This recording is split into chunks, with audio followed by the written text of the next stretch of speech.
Wow! I'm surprised. Okay, maybe I'm wearing the wrong boots. And the jeans, maybe.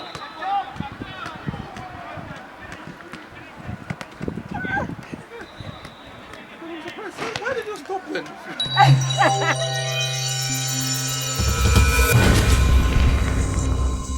Okay, guys, welcome to another exciting episode of ZMB Talks. This is a Tech 2, by the way. Tech 1 was just Yamine. So, guys, my dad is going to be proud because I'm actually conducting this interview. You know, these days people misuse the word legend, but today I am interviewing a true legend, and a lot of legends have gone through him to become who they are right now. I'm talking about the one and only Smooth IK, but his real names are Innocent Kalaluka. How are you doing? I'm great. How are you doing? You can see from the energy, I'm really excited. Yeah, nice to be on the program. You're always very energetic. So, for real? Yeah. So you actually watched this show? I do watch.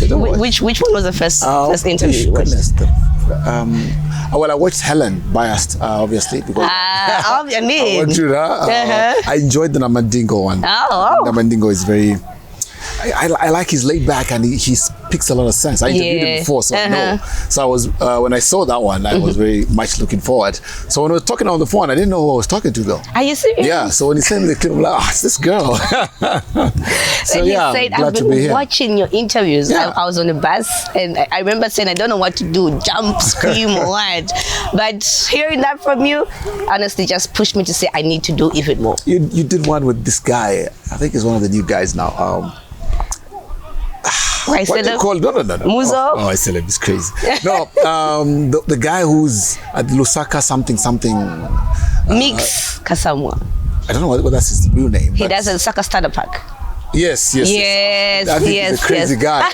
You know, at first when I watched some of his little things, I thought he wasn't Zambian actually. Oh. So he did that one at Manjo French Baksama, and I said, okay, yeah, this is very Zambian. Baksama is a Zambian thing. Yes, so, yes, it really is.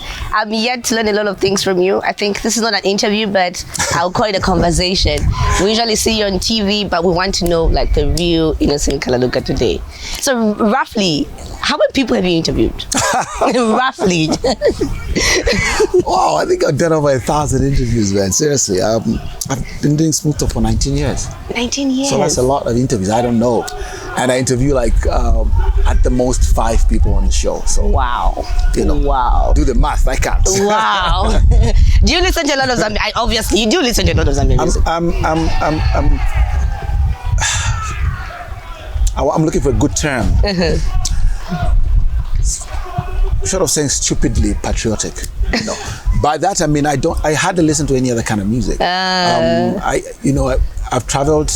You know, the job allows me to travel, and I've learned that all the places that we've gone to, all the countries that are doing well in their music, are again stupidly patriotic about their music. They listen to their music, they play their music everywhere. Yeah, that's true. And in Zambia, we seem to find that it's fashionable to be able to tell us the listeners that Techno has dropped a brand new song, the video has done this, whoever from SA has done this. You listen to the radio stations when you go there, they don't mention a single Zambian. We got Roberto, we got Slab, we got Mampi, we got all these artists. They don't. No. They don't recognize. They know them. They know their music is good, but they're selling them first. And we want to sell the world. You have to be strategic, you know, and that's how come South African music is doing well. Congolese music is doing well. Zimbabwean music is doing well because they believe in their own. The only music I'm passionate to, at least I've got an inclination, is Malawi. Malawi play a lot of Zambian music. So we're going to play them. I've got a show called Born and Bred. It's really about being born and bred in Zambia. But I'll play Namandingo there because they play us in Malawi. That's how it works for me. And I think if we can get to that level, we're going to develop our music. As a foreigner needs to come to this country and go away humming to a Zambian song. Then they'll look for it, and they'll probably want him to come and perform in their country because people will be talking about it. South Africans come here, they came here for the under-20 football, and we're playing them that Bala song of Falling. Yeah, so their own song. They're feeling at home, and they're even doing all this to my dance. And how are we supposed to beat them? They're not feeling foreign in a That's foreign true. country. That's actually true. Let them go singing to Chester song out there. Then they'll look for Chester. Then we're spreading our music. True. So for me, that's why I listen to a lot of Zambian music. So I'm sure you saw this. I came across this on my social media. I'm sure it's from a song. So there's your picture on it, and then it says "Kalamoneka innocent, but ngakakolwa Kalaluka." First, I didn't even understand what that is. I'm not a member, are you so I had to serious? ask. Like you look innocent, but when you drink Kalaluka, Yeah, like, so I laughed at it because, well, first I don't even drink, you know. So wow. But hey, man, I like when people do stuff like that. Yes. People like to talk a lot. People have time on their hands, so you know, if that helps them sleep at night, why not? Okay, let's break the ice. You were born in Senanga, Western Province. How did we find ourselves doing the born and bred? Yeah, first I was born in Senanga, but I don't even remember a thing about Senanga because I was born in Senanga. Then I think we moved to Lusaka, so I started my schooling at Lusaka Boys. Went to Woodlands A. Then I went to Sesheke because my dad was transferred to Sesheke. He was in politics. He was a governor there. So I went there in grade 6. For my grade 7, I was in Mongo. So I moved quite a lot at a school called Mulambwa. That's where I did my grade 7. Okay. Then I went to St. John's. That's where I did my entire grade 12. Do you remember what age were you when you moved from Senanga to when you started moving around? No, if I was in grade, no, Senanga I don't remember. You don't remember? I started schooling in Lusaka, so it means I must have been 4 or something. I really don't know. I've never even bothered to ask. Okay. And I'm one of those people, which is a bit sad, but maybe I've got a selective memory. I like to say that. I don't remember any of my grade 1 classmates, but you won't believe, a guy called me last week and said, hey, you know, I was looking for a number, you know, blah, blah, blah. And I agree a lot to people that I know them because, firstly, it's very difficult to keep saying I don't, and they keep trying to remind you. So you just agree, hoping in the conversation you catch on. So then they say, oh, we're together in grade 1. I definitely don't remember. But of course I said, hey, my guy, what's up? Grade 1. Interesting. Oh, remember? How do people remember grade 1? Grade 2? Grade 2. Maybe grade 5. That's reasonable. Yes, remember. I think for me that's when. 6, 7. Now, what was it like growing up under, you know, a politician's home? Oh man, you know, that's one of the reasons I've not ventured. There's a time that I thought I would actually. Oh goodness, I hardly saw my father. You know, he's always out in his constituency. Even when he's home, there are all these people coming over for whatever problems they're having. We were staying in Mongo, his constituency is in Senanga. But still, you'd think that we're actually in Senanga because we have people sleeping home all the time who have come to Mongo and they can't go back because they're short of money or something. So they come to the MP. So they literally camped there. So you hardly have time. Dad, we're talking school. That's the only conversation. That's the only conversation you had. How was school? Or end of year. Wow. Yeah, then he's beating those that didn't do well. So that was my father. So for that reason, and for that reason only, I thought politics is not very good because I thought that I missed out a lot on daddy's love. I didn't know my dad very well because if he's home, he's writing. There's no one around. If he's not writing, he's talking to some people, and it's not us. It's people who have come because he's the MP. You know, so man, politics. I think. But given a chance, you have to be opportunity maybe. Look, if I'm going to be a politician, if I ever was going to be one, maybe because now I realize what it takes away. I'll try to maintain. I'll try to make sure that I have a relationship with my family. Okay. You know, and also because we're very young, I guess. For now, for instance, I've been around my kids, so it's not a very big problem. In as much as I still need to be around them, but I think that in the formative years, we were not much with our dad because he was always being the MP. Interesting, and it's funny how you brought us out here at thing where people play soccer. And on a lighter note, I just noticed where people play soccer. No, where I play soccer. Where you play soccer. And I've also noticed you walk like a footballer, man. No, it's just I gotta bend legs. Those bend legs. Yes. The footballer legs. How long have you been playing soccer? Oh wow, man, goodness! Ever since I can remember, you know, growing up, soccer was just what the thing we did, you know. But I went and took it seriously. My brothers would play with them, but I played for my school, St. John's. I was the captain of my school. I was when I was in grade 9, they were going for inter-schools. I was the only grade 9 picked to play for the actual team, and I pretended to be injured because none of my friends were picked, and I said, "Oh, I'm not going." Then I said, "Oh, I'm injured. I can't go," and they traveled, and I remained. But I played school throughout my school. Then when I was in grade 10, I joined a club called Medical Stars. So I was playing for Medical Stars. In my final year, I was captain for my school, captain for my club. Wow. When I came to Lusaka, that's where things fell apart. I never really pursued it. It's another story, but it was really a question of confidence. I felt, I'm from Mongo. Surely, can I play with the Lusaka guys? With the Lusaka guys. And they're just people. Right now, I'm the Lusaka guy. I know, right? Yet I'm from Mongo, you know. But hey, it's we seem to have a lot in common. I played soccer, so we'll see You played soccer? I played soccer. So what are we going to do? What do you call them? Is it Jaguar's big number? Yeah, we're going to do that behind the scenes, right? Deal. Yes. Okay, cool. Deal. We're going to look for a ball.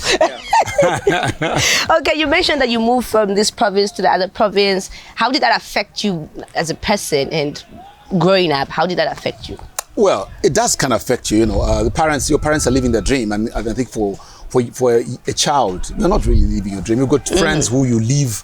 You know, maybe that's why I don't remember my grade 1 friends, because I didn't really stay long with them. You know, I was at Soccer Boys grade 1, 2, 3, I moved to Woodlands. 4, 5, I moved to Sesheke. 6, I moved to Mongo. 7. So really, you lose touch. So I think that movement is not very good. I think, you know, of course, exposes you to a lot of things. When I went to Mongo, now I was Wakulusaka and I was speaking Nyanja. I didn't even want to learn Lozi so that I could sound like I don't know how to speak. And Wakulusaka. But how many languages can you I'm speak terrible, now? man. I'm terrible. You can speak Lozi? I can't speak Lozi. No, I learned how to speak. You know, I realized it was foolish not to learn your own language. So I speak Lozi and I speak English and Nyanja. Bemba. I struggle. People, are you for real? Yeah, I've never stayed in the copper belt. So wow. Let's not talk about Bemba because my Bemba is terrible. Why are you saying you for real? We're the same. So you speak Nyanja only? Nyanja in English, yes. You know, what's your mother tongue? Nyanja. No, Chewa. Chewa is my mother tongue. Chewa, Nyanja. Tomato. Tomato. Eh? Okay, so do you remember your first job before you actually got into media? Yeah, I worked for the Band Motel. I was a receptionist. Yeah, just when I completed, I stayed at home a couple of times. I decided to be at home because those days, I don't know about now, you kind of stay home for 1 year waiting for results. It was a good time, but at the same time, it was a bad time. A lot of people got into drugs, alcohol and stuff because we've got nothing to do on the, you know, I don't mind. But at some point, I realized my friends were doing 1 or 2 jobs. The other guy was a taxi driver, you know, while waiting. So I decided, can I do something? I started pushing my uncles and them, and I got a job at the Band Motel as a receptionist. It was a good one, you know. I enjoyed it. We made a lot of money. Don't ask me how. I think I missed a point somewhere here. So after school, you went to tertiary education, right? No, after school, after school, I stayed home for 1 year. Okay. Then that's when the results came out. So when they came out, that's when I went to ZMB to do marketing. But before that, during that 1 year, I lucky enough, I started doing something. Okay, yeah. At Band Motel. At Band Motel. Okay, interesting. And then I read somewhere where it says you lived in South Africa. Yeah. That was the time I completed school. My mother is South African, so yeah. So our firstborn moved to South Africa and is now a South African citizen. So I moved there as well, hoping to become one. But it was difficult for me because the time that my mother had me, she had renounced her South African citizenship. Whereas when she had the firstborn, she was still South African. So now the issue of reconciling that took 2 years. And I started feeling nostalgic. I'm like, you know what? I've got a home. I've got Zambia. I've got friends, and that's how come right now I can't leave anywhere else. I can go anywhere in the world, and I've been, but I can't go and stay in the States. It doesn't excite me. I want to be around my people. No. So how long did you stay in South Africa? Just 2 years. Did you work there? Yes, I worked for some company where they were making wheelchairs, but I was a guy doing the administrative work in there. Again, it was nice, but at times they would tell you to hide because these people are coming to check for foreigners. I'm like, come on now. I've got a country, I've got a home. So I left. Mom was very touched about it. Obviously, she wanted me to stay, and my dad had passed on then. So she felt, look, we're going to be alone there. My brother, the firstborn, like I said, was there. My other sister had passed on. And my other brother had passed on. So we're like the firstborn and the lastborn. And the lastborn comes back home where there's no one.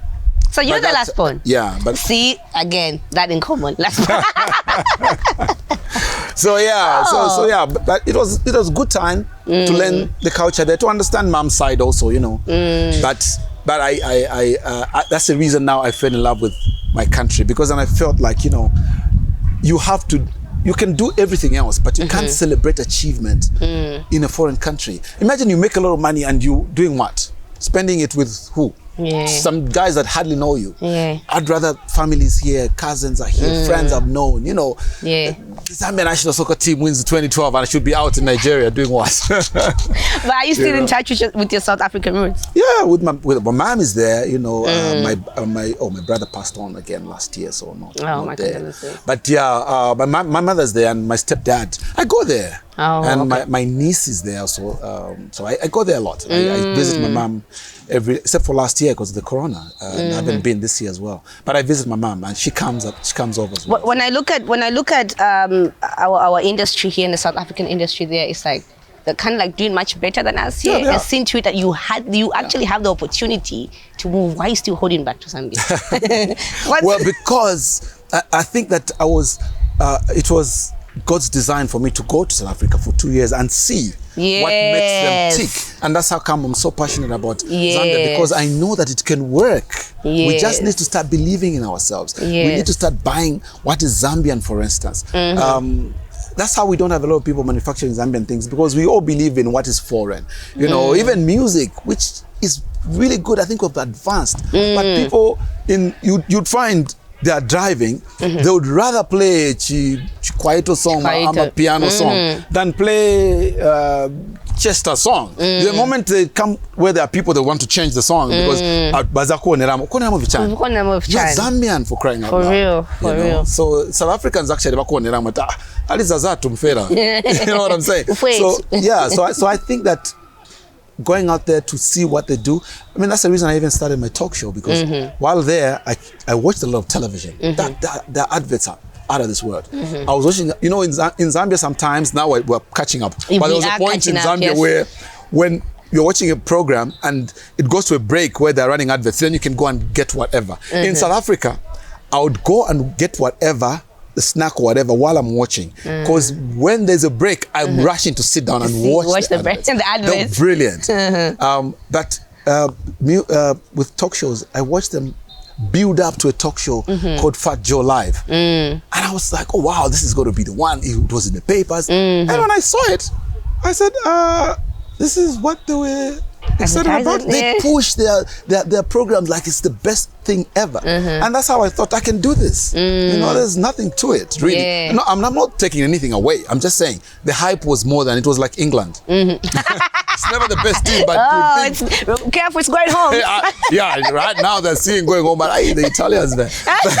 but yeah, so then I learned that, you know, it's just hyping. That's all you need to do. We need to hype ourselves. That's actually true. Celebrate you guys. You know, you're supposed to.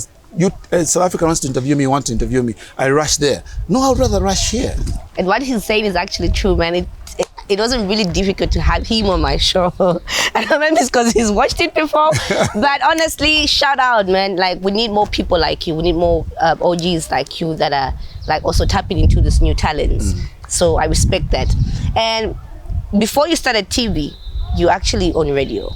So how did you get into radio, and what made you get into radio? Everything with me has been a bit of an accident. I was doing marketing.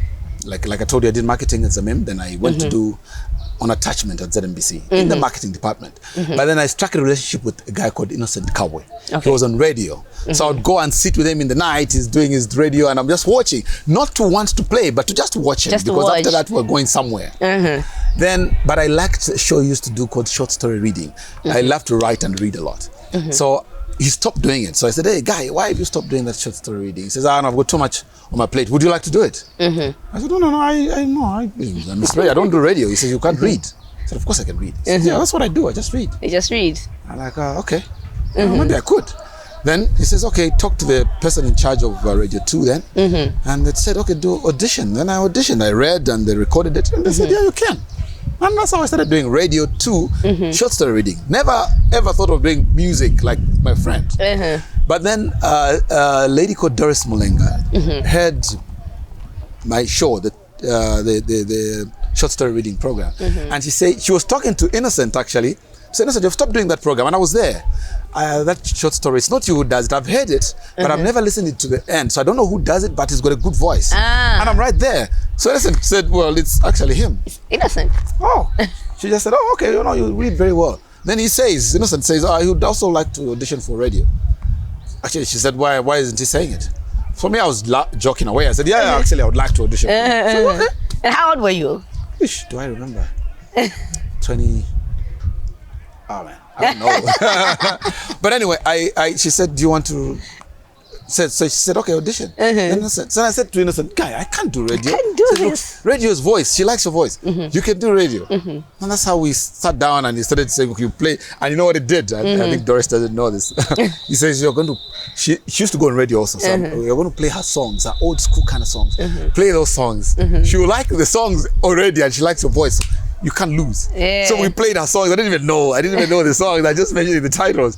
And she said, oh yeah, you got a good voice. Start auditioning. Start observing. I observed like 4 months. And then I had a first shot. But Innocent Kabo already would leave me on.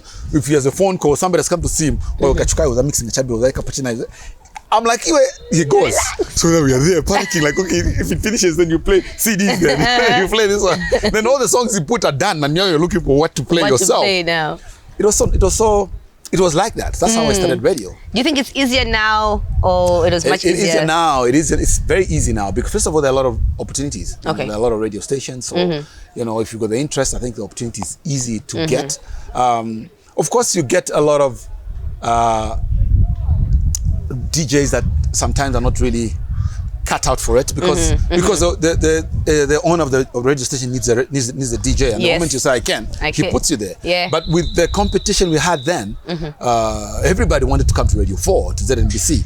It means that the competition is stiff, so you have to be good at it. So that's how come even to go on radio, you'd observe for 5 months, 6 months, you're just watching. Yeah, and then when the moment you go, they will listen to what you've done and say, oh no, this was no, I think you need more time to observe. There was all that. These days, man, anybody can do it. So it's a great opportunity for people who are serious to do it, but that means there are a lot of jokers also just jumping on the bandwagon because they want to be known. Yeah, it's like that. And what were you smooth at? How did the name Smooth IK come in? Nah, I wasn't even smooth at anything. People ask about that these days, like, so smooth, and they equate it to a lot of things. Yes. It was nothing. When I decided I was going to be a DJ, actually, then Innocent Kabo said, but you need a name. You need a stage name. You need a... I'm like, okay. We started coming up with other names. I can't even remember. But for me, like anything else, the subconscious always works. So the time that we were trying out names and they were not working, Innocent wasn't feeling them, we stopped like, okay, because I was still on observing anyway, so really I wasn't in a hurry. And then one day, like maybe 2 days later, I'm just like, Smooth IK. In fact, first I think I said Smooth Innocent Kalaluka. That's too long. IK. And I told him, hey, what about Smooth IK? He says, Smooth IK. And you know what it did? He says, I never forget this. He says, Chan boy, he's pretending, huh? I'm here. Chan boy, I own a Smooth IK. So really, I get a lot of, when I want to title my programs, I never get the title when I'm brainstorming.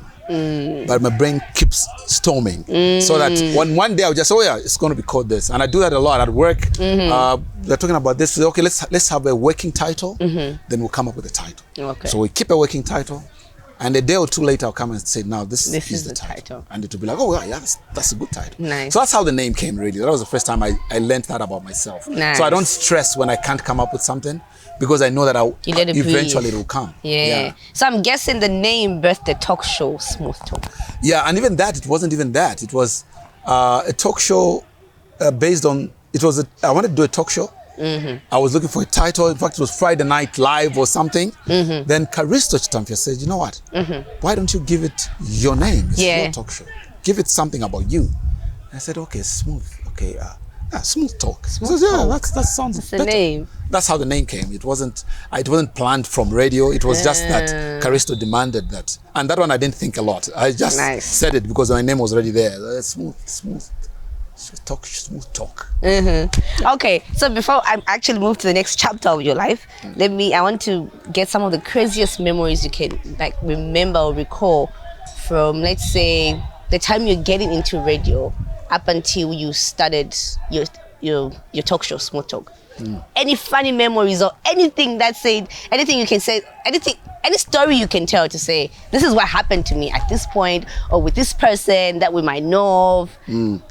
No, I think for me, really, what stands out is a lesson that I learned. Yes, even the lessons you learned. I learned a lesson very quickly in life, and I always hope that a lot of young people who join this industry learn that lesson, because I think it has helped me a lot to be steadfast. There's a time that I was on radio, and Ricky Banda used to do a show called a shift on Wednesdays. I remember Wednesday evening. Mine was Mondays and all that. I used to do shows with Brenda Muntemba and then the late. Then my boss said, Ricky Banda is not available this week, so can you host the show? It was a permanent show. He was calling it Tuwelele show. Of course, when I went on, I didn't call it Tuwelele. I just introduced me because I feel Tuwelele is not the thing. You know what I'm saying? So I went on, and I'm like, okay, today these guys are going to get surprised of their life, because they're thinking it's Ricky B and Tuwelele and is whatever. I was obviously younger, in my mind, good looking, but looks are. Everybody's good looking. That's why everybody gets married. Everybody, But perception. I thought I speak well.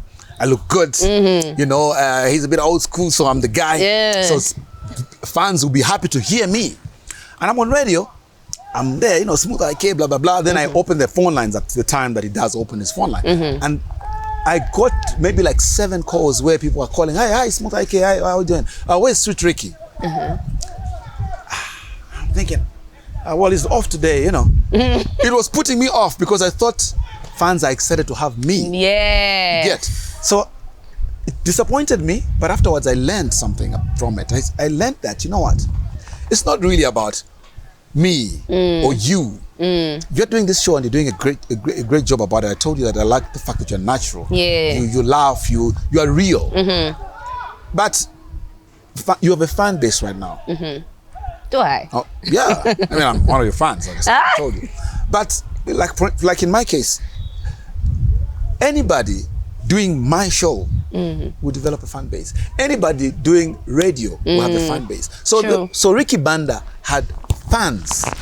The same way I had fans. So to think that because Ricky Banda is not there and I take over his shift, I've taken over his fans, is but a joke, because everybody loves something about someone. People preferred Ricky B, not me. Nice. So ultimately, it's actually the job we do. Anybody who gets on radio will have fans. It's not about your looks, it's not about nothing. It's just about the fact that you are doing a job that everybody relates to, that is entertaining, that people want to watch, because it's the world is so troubled. There are a lot of things happening.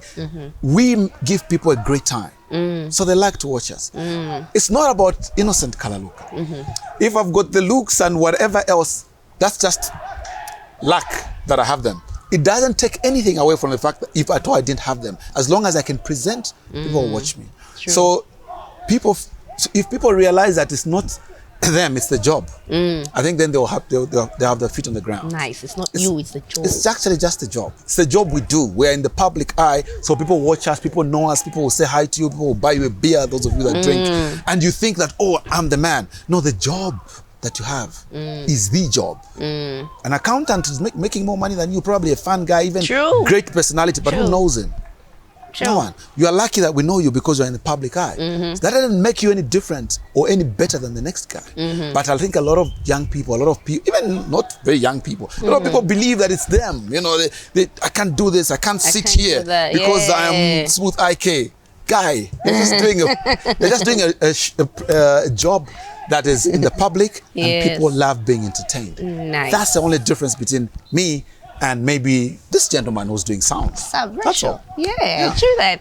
And let's touch the issue of you not taking alcohol. What led to that? Was there a point when you were drinking or you've never tested alcohol? Actually, I've never tested alcohol. Why? Was it daddy issues, mommy issues? No, I always say that everybody who has taken alcohol was convinced by someone. So no one convinced me. Are you sure? No one has convinced you? Even on these occasions you go to? I'm not going to ask because it's not you asking, but if you take alcohol, there's somebody who made you take alcohol.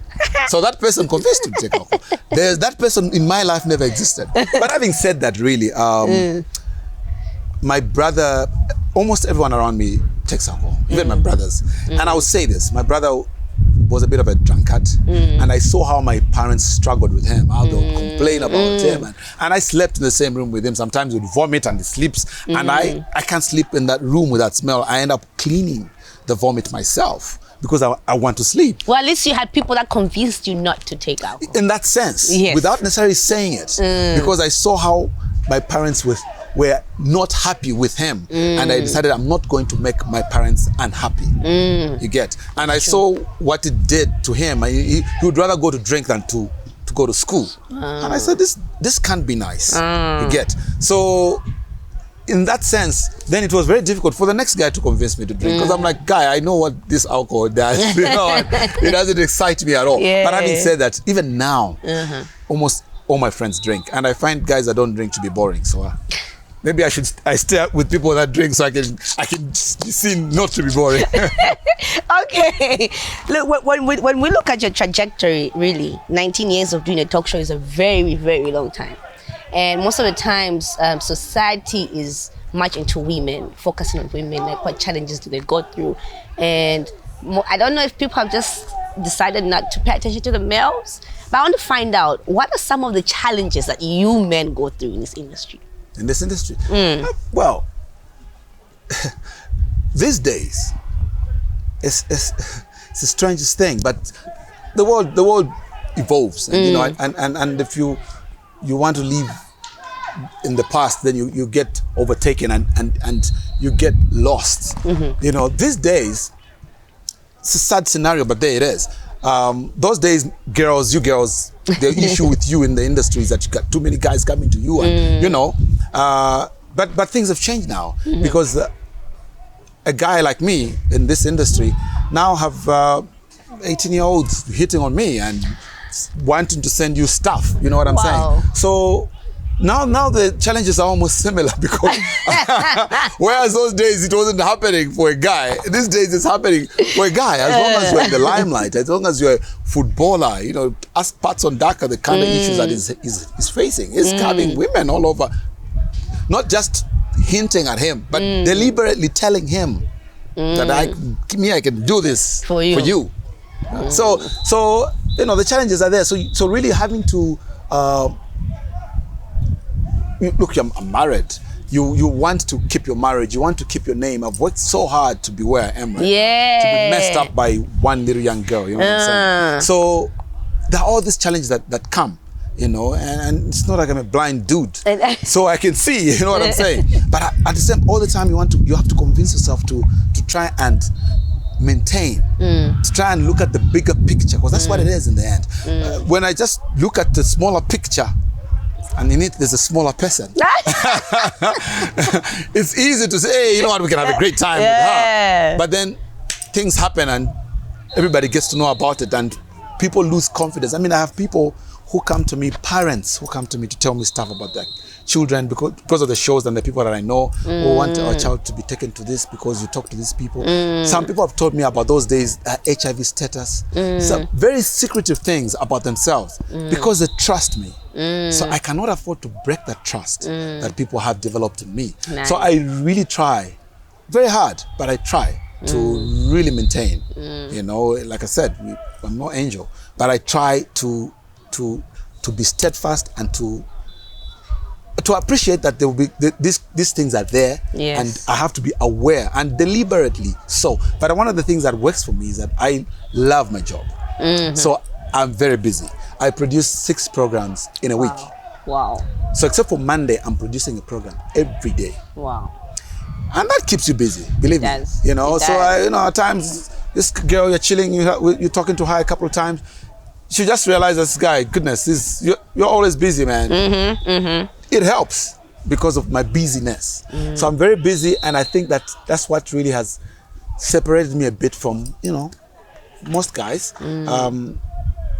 There's nothing different about me other than the fact that I've deliberately kept myself busy. So that's what has happened. You'll not find me in most of these places. Hardly. If I go there, I'm going for work. But I don't go to just chill and just look at people. Get tempted. Now I understand, because Smooth Talk is still a big show, but there was a time when it was like if you haven't made it on smooth talk, you can't make it. I think so. So I now get where the discipline comes from, because I'm sure there's a lot of people just trying to throw themselves at you, even guys per se. This word to leave it. Okay. When did you start commentary? Oh man. And how did you start? Oh, that one is the original story that everybody has. Like if you want to be a TV person, you watched a lot of TV, you pretended. That's what I did for radio. That's what I thought I would be. I loved commentary. I would record Dennis Liwewe. Yeah. And I would listen to the games, and my brothers would be like, but this game, you heard it the last time. They didn't understand. So for me, I loved commentary, and then when we started watching now the English League, you'd hardly find me again in pubs and stuff, because I want to hear what's being said. I don't want to watch the game. For me, English League, I love it because of the commentary, not because they're the most skillful, but that the commentary is out of this world. Yes. That's a phrase from the football, by the way. So I love commentary because I love the way they play around with the English language. They're the owners of the language. If you want to learn it, you have to go to them. So I think I also don't remember when I started, because I would do it a lot. Watching TV at times, I would do commentary just on my own. But I got an opportunity when Mr. Dominic Chimanyika, the late, was there. I told when I finally moved from radio to TV, I told them I want to do entertainment and sports. So one day I was given the opportunity to do sports, to do commentary. When I went to South Africa, Zambia was playing South Africa in Cape Town, and I was the commentator. Wow! And when I came back, man, everybody, and I was shouting like "Wele," and people thought I was making a mistake. Oh! That I was too excited, but I wasn't too excited. First of all, like I said, I lived in SA. In SA, they don't shout "It's a goal." They have got their own way. They shout it in their language. They would do halakasha or something. It's theirs. So I said, why don't we do ours? What's Zambian about a goal? It's Wele. So that Wele was deliberate. It wasn't a mistake. I was commentating in English throughout. There's no way just when there's a goal, that's when I forget that I'm going to do. I would deliberately do that, and it caught on. Some people, there was a little controversy. Hey, why does it say Wele? Yeah. Like, guys, come on now. You are Zambian. You all know what Wele is. I think you're all about, one thing I'm picking from you right now is you're all about selling the Zambian culture. Yes. So we're going to continue saying Wele. And what message do you have to one of our greatest experts right now, Patson, fashion, and Mwepu? Goodness, man, I'm first of all very proud that they've made it to the Premier League. But also they should realize that they're not the first ones to make it to the Premier League. Making it is one thing. Actually playing in the league, because to make it is to sign the contract, because now you're in the league. But there are a lot of players in the league, but a club will have 32 players. They don't make the 11. They don't make the bench. They have to make the 11. They have to make the bench, because we know that Suma didn't make the 11, didn't make the bench. We know that Mayuka didn't make the 11, didn't make the bench. He made 2 or 3, 4 appearances. That's not good enough. So, but I'm very confident in these boys because they're very disciplined, and that's the key to everything in this world. You have to be disciplined. And they are disciplined, at least from what we see all the time. Yes. And I just get the feeling they will light up that English Premier League. So proud of them and wish them all the best. Yeah. And also, one thing I've also come to realize is a lot of artists that are big now have passed through smooth talk. And a lot are still passing through smooth talk. Yeah. And now when you sit back and listen to their lines, it's like them saying, I've been doing this for a very long time. Munga Innocent. What? I'm talking 10 years in the game, like Innocent. How does that make you feel? Each time there's something for a long time, there's an innocent attached to that. Well, firstly, humbling, because I think consistency is the key to everything. I mean, we've got a cameraman here. No matter how good he is now, people are not taking note. If he does this for 5 years, people start resonating with the name. And they start saying, oh, you want this guy? So everything in the world is about how long you've been doing it. That's why Coca-Cola, okay, I've mentioned the brand. But that's how... Who knows, I might watch it and then I want to advertise. Go ahead. Yeah, that's why Coca-Cola is the most selling drink. It's because they keep advertising. Everyone knows Coca-Cola, but why haven't they stopped advertising? You have to keep at it to be deemed the best, to be deemed number one, to be deemed whatever, you have to keep at it. So at times when they mention me in the songs, I'm like, well, maybe done pretty well. And still doing pretty well, right? Yeah. Okay. Well, I know you do come, you come with the good looks as well, but just to put it out there, most people don't know you're actually married. So just it's the strangest thing. You see? You know, like, it's the strangest thing. I outlived my ring. It got smaller. So I gained a bit of weight, even if people think I don't change. Many times I've been asked though, that, are you married? You know, even when I used to wear the ring. They'll ask, are you married? Guy, I wear the ring. That time I did this on TV, I'm like, you know what? I am actually married. First of all, I don't think that matters really. And again, with all due respect to marriage, what I'm saying is that again, it's about the person. How many married people do we know that have done things? You know what I'm saying? So whether you're married or not doesn't really matter. These days, our young girls don't care whether you're married or not. True. You know, don't they say now that those that are married, they even know how to keep, they know how to take care of you. So what does it matter really? Yeah. But yes, I am married. I've got 3 kids. Nice. Very much married. Nice, guys, you've heard it. Girls, you've heard. And lately we've been seeing you working with one of the emerging record labels, Kalandanya Music Promotions, and most people just keep anticipating you're signed under the record label as a presenter. So just to put it out there, are you signed as a presenter at KMP, or you're just working? No, I'm just working, you know. They needed, and I was very humbled, you know, Mr. Kalandanya called me and said, you know what, you've done a lot for the industry. And he called me to appreciate me, you know, and then I suggested the program to him. I said, you know what, you got all these videos that you have, but they're all over the place. They show when they can show. They'll show on Born and Bred, but even then I'll show probably 2. Why don't you have a show where you deliberately showcase what you've done? Because I think you're doing great works for Zambia, for the industry. So I gave him an idea for a program, and that's how come that program was born. So he obviously, when I was putting it across, I put it across that I want to present it. I wanted to run this way.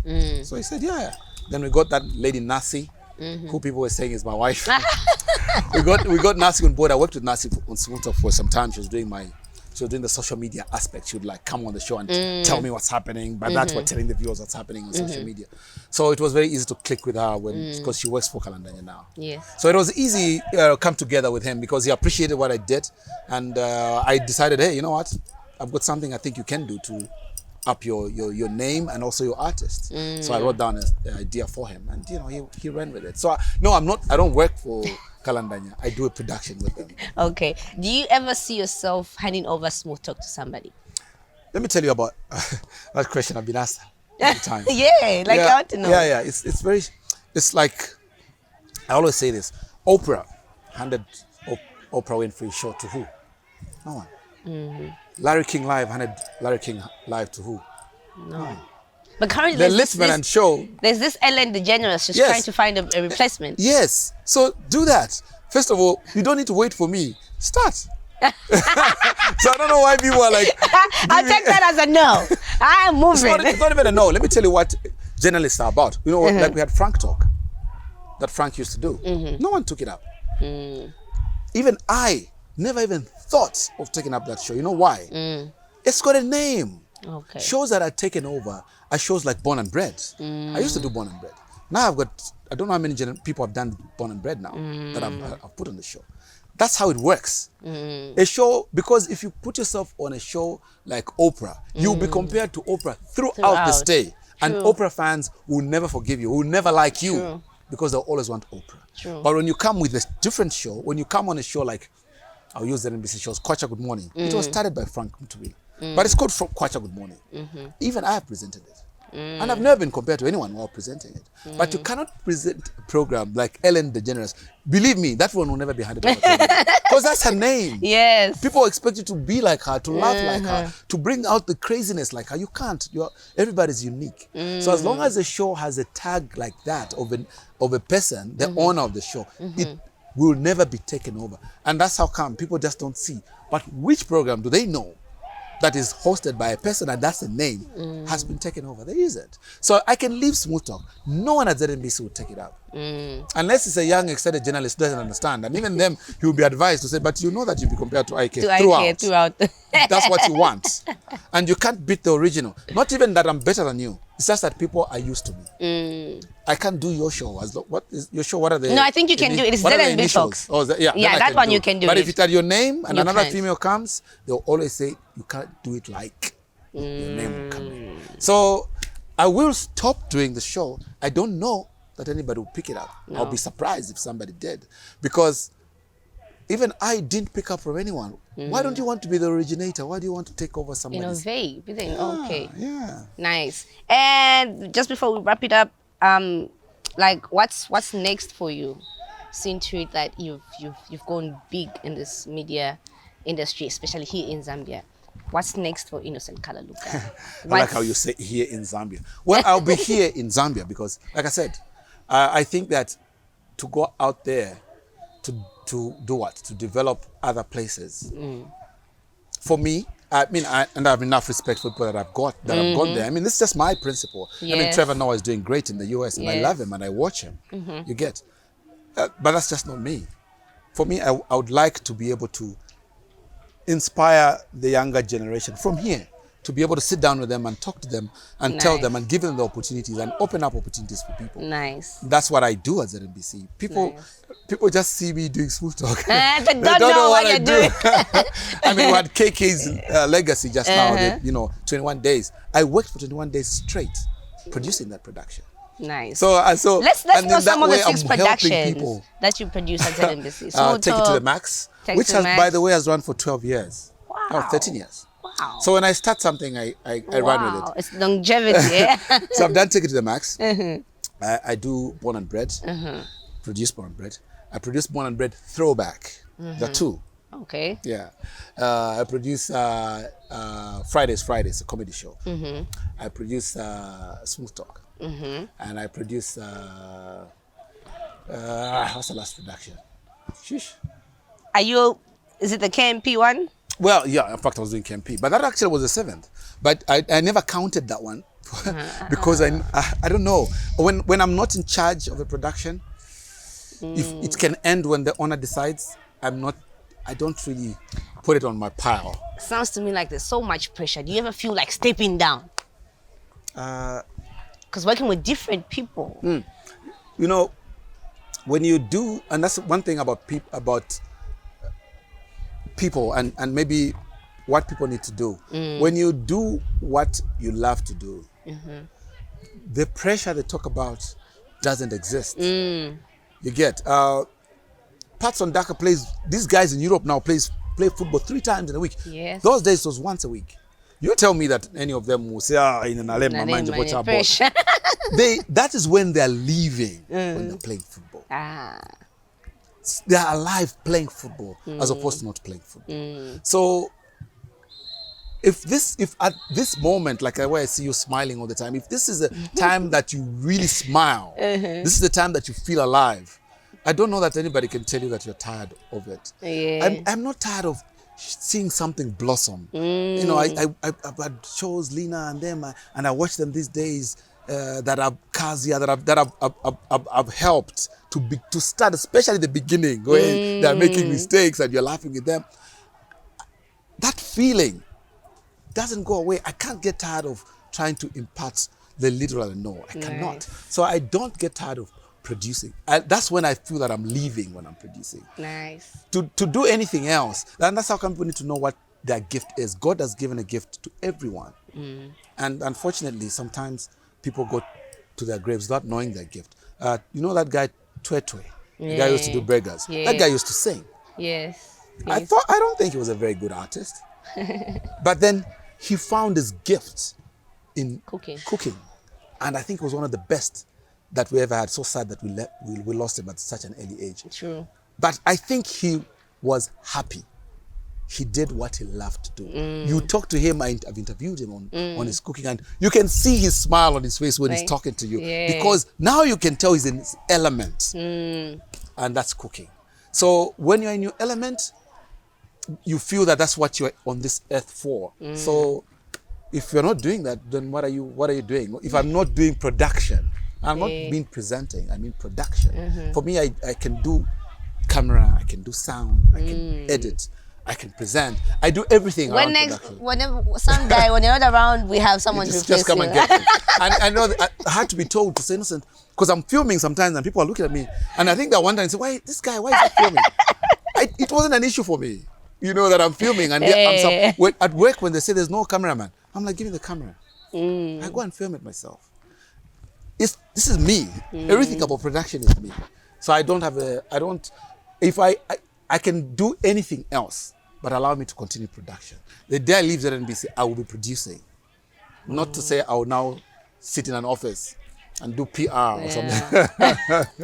No, I can't do that. Thank you so much. I really appreciate your time. The energy was just right, and I feel it's because of people like you in this industry that have crowed so we could walk and continue opening them doors, so it's just easy for us to just walk in. It's good, though. I always say that. If you're not struggling, then somebody to struggle. Yeah, so just continue doing your works. We're here. The commentary, we're enjoying it. I just can't wait to hear you. Oh my God, this part's on Dakar. Oh, for Leicester City and not the national team. That I would love. That I would love. All right, thank you so much. I appreciate it. Any, last words to your fans, your followers? I know there's a lot of people that do follow your work. Yeah. Well, again, thanks for, keeping me pushing through hard times, bad times, good times.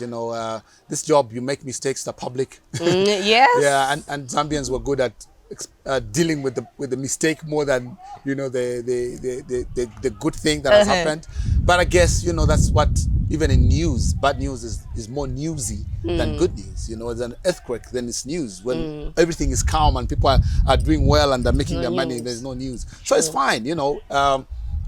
Mine is really to just appreciate the people that have been by my side throughout. Appreciate the wife, because this job means that you take away some. I was talking about my dad not being there all the time. I don't think I'm there all the time that I would have loved for my kids. But I appreciate that even my wife allows for me to do what I do all the time. Sundays is the day I stay home, and I told her, look, somebody wants to interview me. I have to leave. Yes. And she said yes. She would have said, you know what? No. This is your day home. Hey. Other than the fact that I'm going for Take It to the Max, which I do on Sundays. So, wow. Every time I'm interviewing someone, I tell my dad, Dad, interview one celeb. Who's that? Oh, Dad, interview who's that? But this one, he definitely knows who Innocent Kalaluka is. I'm proud of myself. I don't care what you say, but I'm definitely proud. Shout out to everybody that has been subscribing. If you haven't yet subscribed, please, guys, subscribe, share, and let us know who do you want to see on this show. I've been your girl, Edna, with the one and only Smooth IK. Mwah.